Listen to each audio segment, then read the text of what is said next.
In 1884, in Seneca Falls, New York, Elizabeth Stanton and Lucretia Mott led a convention to communicate with others about women's rights. Their movement lasted 30 years until Congress passed the 19th Amendment in 1920.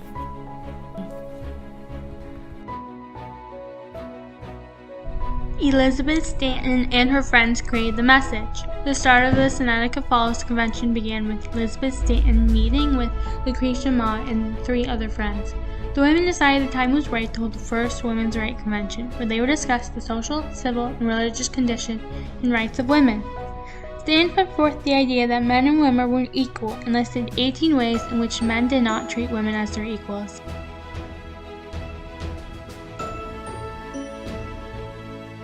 Not everyone was allowed at first in the meeting. During the first day, the meeting was exclusively for women who were eagerly invited to attend. The public generally were invited to be present on the second day, though, when Lucretia Mott of Philadelphia and other ladies and gentlemen would address the convention.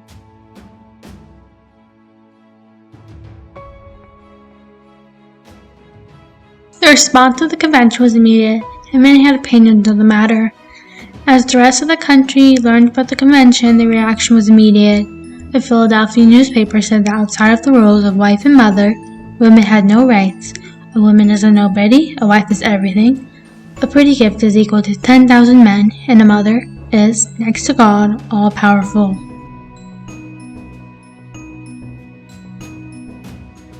Stanton and Mott hoped to influence Congress for the right to vote.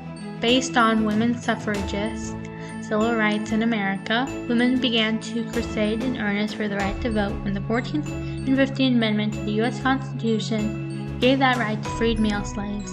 But the right to vote throughout the United States was not granted to women until the 19th Amendment to the U.S. Constitution was ratified in 1920.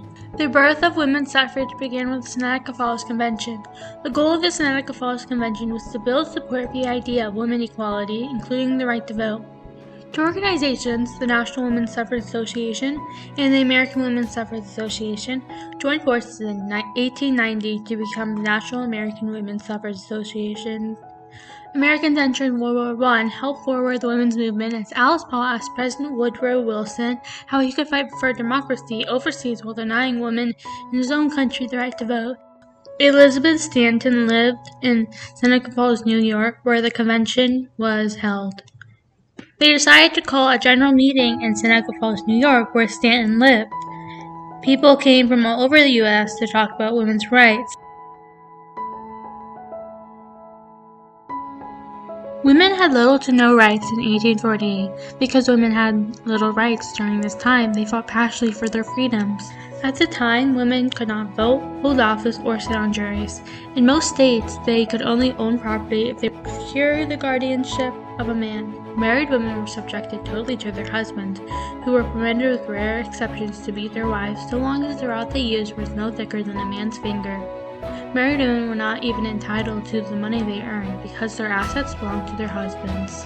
The Seneca Falls Convention was communicated through protests and newspapers. The Silent Sentinels, as the women had become known as, were proposed by Alice Paul to give publicity for the women's suffrage cause. In all kinds of weather, for 18 months, the women took up their positions in front of the White House every day, except Sundays. Attempting to stop the protests, the police began arresting the women on the charges of obstructing traffic. But believing that these charges against them were unfair, the protesters refused to pay their fines and were sent to prison. The picketing continued as other National Women's Party members replaced those who had been arrested. Eventually, stories about them reached the newspapers. Both the general public and certain government officials demanded the women's release. As a result of newspaper articles telling the sentimental stories, many people had become more symptomatic to the suffrage movement.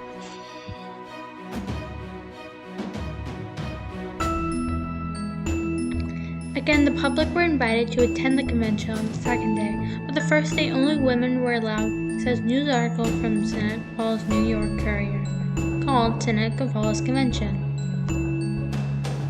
The women of the Seneca Falls Convention wanted to provide the audience with a plan to persuade Congress and others that women deserve just as much equality that men do. They created the Declarations of Rights and Sentiments, which contained 18 ways that women were not treated equal to men.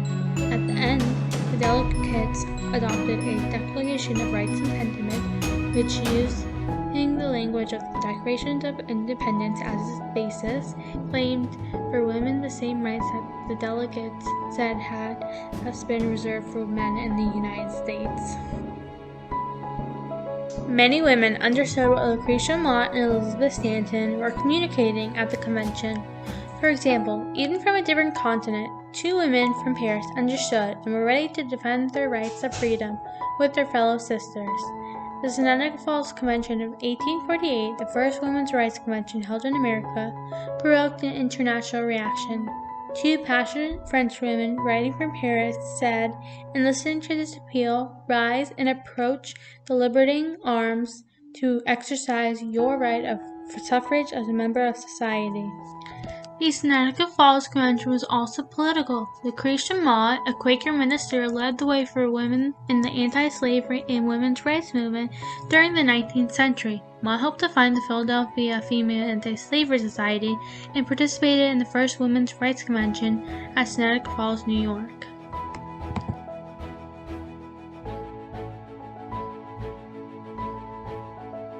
The convention had also affected people's social life. Early in her career, Susan B. Anthony had faced widespread criticism and abuse for calling for women's suffrage. By the end of her life, people recognized her as an icon of the early women's rights movement. Although she was in her 80s, she continued to speak to audiences across the world and around the country about the need for women's suffrage. Anthony did not live to see American women gain the right to vote, though, with the passage of the 19th Amendment.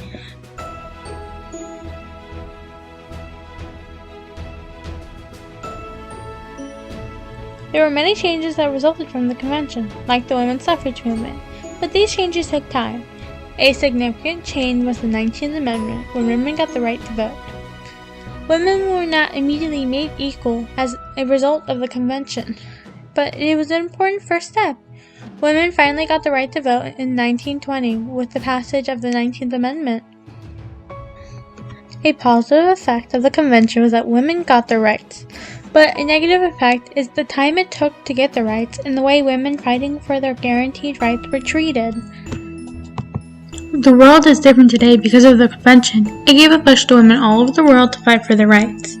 The Seneca Falls Convention of 1848, the first women's rights convention held in America, provoked an international reaction. A letter from two French women say, "Sisters of America, your socialist sisters of France are united with you in the victimization of the rights of women to civil and political equality. We have, moreover, the profound conviction that only by the power of association based on solidarity, by the union of working classes by both sexes to organize labor, can be acquired completely and passively civil and political equality of women and social right for all." In conclusion, the Seneca Falls Convention was the first women's rights convention held in America that resulted in the freedoms we have today, with organizations like the American Women's Suffrage Association to protect our rights.